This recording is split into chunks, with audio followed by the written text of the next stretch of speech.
What's up with the gang? We're back with another video. It's your boy Jet707, and we got a big one. This one's gaining steam. We're talking Kawhi Leonard here. The Claw, the Terminator, the Robot, whatever you want to call it. I mean, this is a two-time champ, two-time Defensive Player of the Year, seven-time All Defensive, seven times All NBA, and it looks like the Clippers are actually gonna trade him. Maybe they're selling high. He did just turn 35 yesterday, so happy birthday to you, the Claw. And wouldn't you know it, last year he got to the 65 game threshold. Everybody knows you got to play at least 65 games now to be voted All NBA or be eligible for all those awards and whatnot. And last year he was seventh in MVP voting. And in fact, he's coming off of a career high in points per game. We all know Kawhi Leonard tends to get healthy around contract time. And so in this trade that we're going to do, we're going to show you that the Clippers really don't have leverage because Kawhi has 1 year left on his deal. I mean, he's hustled them a bunch of times. Uncle Dennis, Uncle Dennis is at the table. He's got to get his boy, more money, circumvent the cap, whatever. But we're talking about how would this work for Houston? Because I got a couple trades here that I think you guys like. One of them does involve Şengün. The Clippers do need a young center, but there is another trade where we don't have to trade Şengün, where Fred VanVleet and a couple of bad contracts, and yes, as I elaborated in my last video, Fred, now that he picked up his option, is 1,000% tradable. Obviously, we know Kawhi Leonard is a proven winner, but when he's on the floor, for instance, last year the Clippers go 42-40. They lose in the play-in.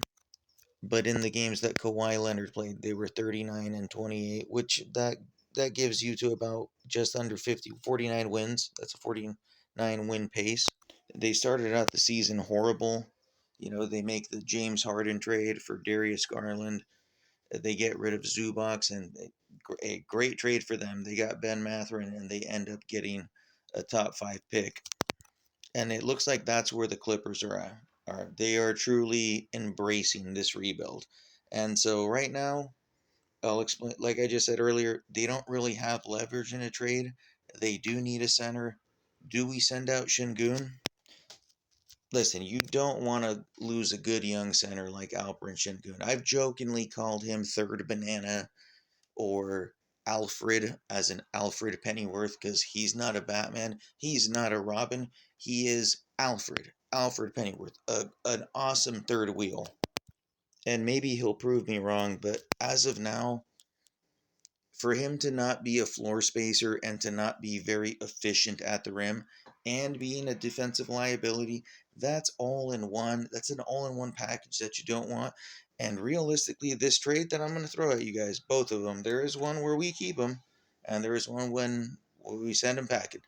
No picks attached to that first one. People think, oh yeah, you have to send out a bunch of picks to get Kawhi Leonard. He's the best player in the deal. We just saw Ja Morant, as I elaborated in my last video, that I told you guys, Ja Morant was not going to fetch any picks. So what did Memphis do? They traded him for Jeremy Grant and Chris Murray, the other Murray twin, the not so good one, and Grant is he's on a negative contract. He's not really. He's kind of a starterish level player, but a dude that's his height and athleticism who doesn't rebound. That's what they got for the trade, which isn't much. I told you guys they wanted to get rid of him. Maybe Houston could have struck, but they didn't. Again, though, that could be one that we revisit at the deadline. The plan is for Portland is they're going to play Ja Morant and Damian Lillard, who's coming off of an injury. They're going to play them in the same backcourt. Like that's going to be atrocious defensively. And then Denny can get downhill. He can really get to the free throw line. He's probably on the best contract in sports. And then Tsunami Kamara and Donovan Clingan, man, they're going to have their work cut out for them defensively. I'm just saying, but we'll see. They're definitely an interesting watch. At least I'll say that. Let's get to the mock trade, though. Interesting that Brook Lopez had a team option and for just over $9 million, and the Clippers picked it up. right? Was he going to fetch that in the open market? I'm not so sure, but he's 38 years old, but he still remains a very good player and extremely durable. The last 4 years, 78, 79, 80, 75 games played.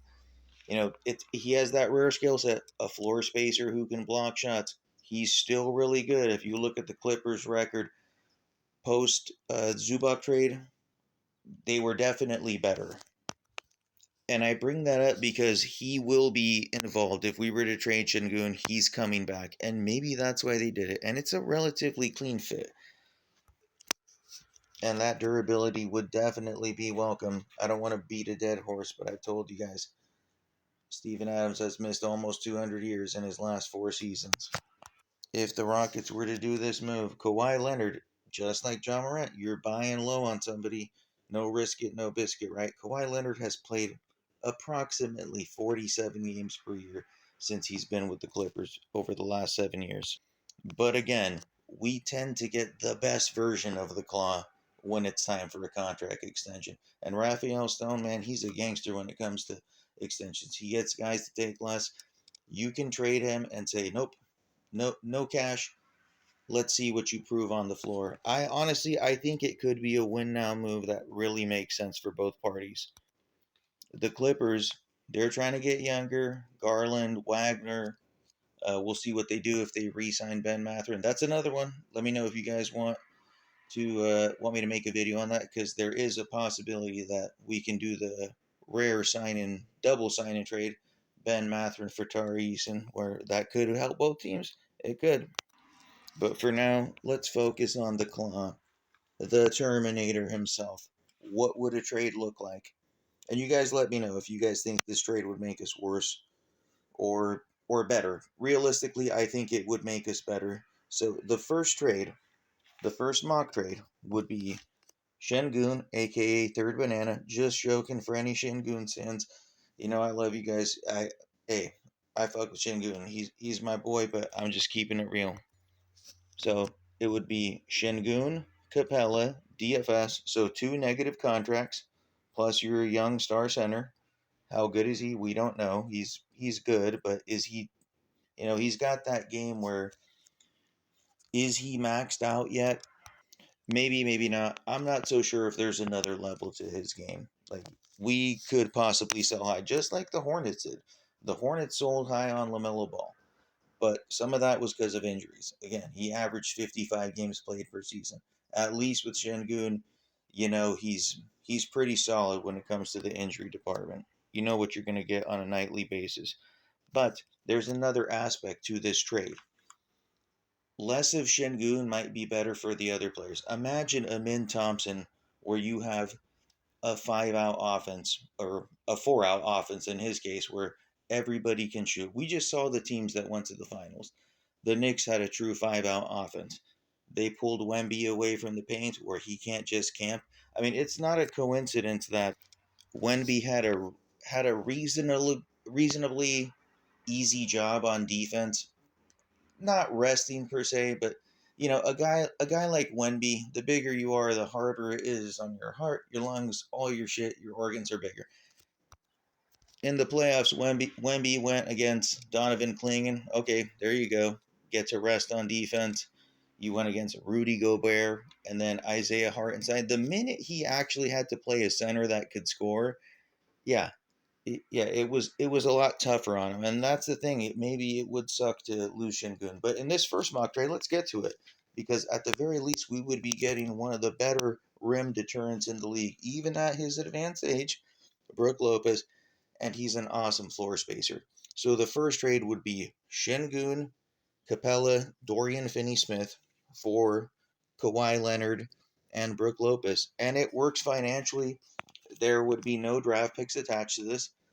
I don't think that we need to attach draft picks. People might say, oh, yeah, you have to. But no, I don't think so, because they're getting a good young center on an awesome contract.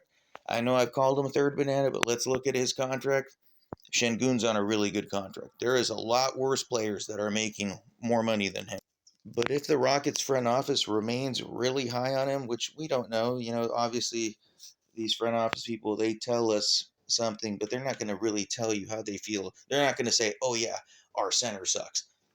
Şengün listed at 6'11". Anybody that's a Rockets fan knows damn well he ain't no 6'11". Okay? And if he is, he has the smallest shoulder height ever, and it's all neck. So it's not that useful on the court. But if they're absolutely saying, nope, we need to keep Şengün, and we're just going for star power and upside, there is a trade. It works financially. Fred VanVleet, like I said earlier, after he opted in, he's tradable now. Again, I heard all these people saying that we need his blessing. Fuck no, we don't.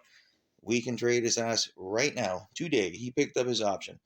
So it could be Fred VanVleet, Capella, DFS, and then for Kawhi Leonard, straight up. But this would be a picks heavy trade. I mean, I don't know how attached you guys are to those assets. I've been watching these younger guys that are coming in next year, and people say it's a weak draft class. I actually disagree with that. Maybe there might be less star power, but I mean, if you look at a dude like Tyron Stokes, who's probably going to be the number one pick next year, 6'7", 230-pound freight train. Think Cam Whitmore, but with his head screwed on.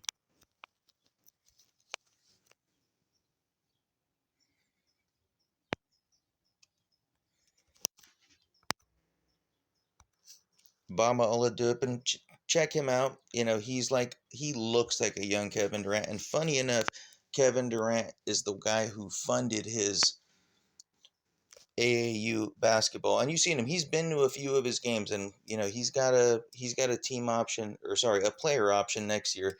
But wouldn't that be great if he got to mentor his boy next year? That would be pretty cool, man. But yes, like I said, Oladipo, Tyron Stokes. I expect guys like that to take off. Oh, and then there's one other guy. Hakeem Olajuwon's son is also in next year's draft. He's going to Stanford. We saw what Stanford did for Ibuka Okori. I mean, Ibuka Okori was, a top. Where did he go? He went to Detroit. He was a first-round pick. There was no really hype on him last year. He was the 101st recruit last year, right? And we could say the same thing about Keaton Wagler. Keaton Wagler was the 150th recruit, and they rose way up. So for the people that say, oh, next year's draft class stinks, no, we don't know that yet. We have to watch these dudes play. So for that very reason, I'm kind of attached to those draft picks because, listen, with the new rules, all that team has to do is be 4 through 10, right? 4 through 10, I believe it's an 8.7% chance. And do you guys think Brooklyn's going to make the play-in because they got Julius Randle? Like, who the fuck knows what they're doing? And the Miles Bridges trade for the Suns, I personally think they got worse with that. Getting rid of Grayson Allen and Royce O'Neal. They're losing some shooters. And yes, the Michigan State,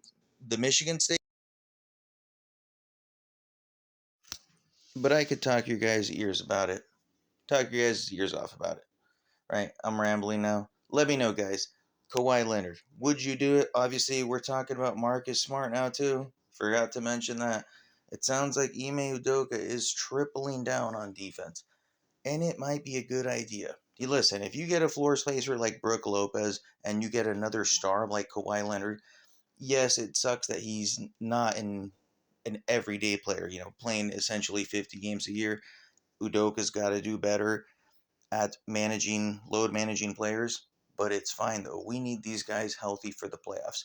I think Amin Thompson is in store for a big season, specifically if Alperen Şengün is no longer on the team, because now you're not going to have a center clog in the lane. And again, all my Turkish fans, I like Şengün. I rock with them. But I'm just saying, the Rockets have let it be known that Amin Thompson is the only one who's untouchable. Let me know what you guys think, man. Please like, comment, and subscribe. I'm out. Jet707. Peace out, dudes. Thanks for tapping in.